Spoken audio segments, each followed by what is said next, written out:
receiving? Because basically you'll get... I'm Alex Joseph. I'm a supervising sound designer. I basically take care of the sound in post-production of film from start to finish. I will sometimes mix as well. So I'm pretty much head of department for anything sound related.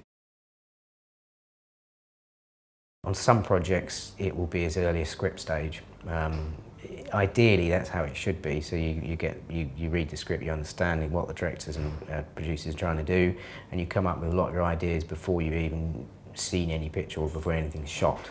That's the ideal way to go about doing it, but more often than not it does kind of work at the end of the process as well, where everything's been shot and edited and then they come on board and say, we need to do some sound design now.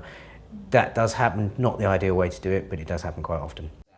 If I'm looking at a sound job for a story, then I'm creating a world for that story.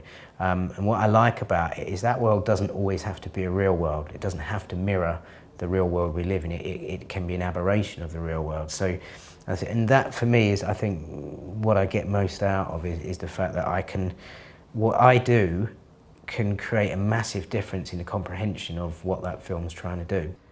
Probably the most important thing for up-and-coming directors is to actually understand the collaborative process and use that to your advantage, because whoever you have on your crew is generally, if they know what they're doing, then they're going to be a benefit to that crew and they're going to be a benefit to the film, and it's understanding. And sometimes it's basically like, I wouldn't say backing off, but allowing people the creative freedom and space to do what they feel is right. Because more often than not, when you put a creative bunch of people together and they all understand what each other is trying to do and understand the ultimate goal of what the film is, if given a bit of space and time, they'll 99% of the time come up with the goods to get things right. I think the other side of things is think about you as a human being and how, when you feel angry, when you feel sad, when you feel happy, what is it that makes you feel these ways? And if you can then take these emotions, or take what it gets to feel these emotions and implant it in your story, then you're going to do okay, you're going to do a good job, basically.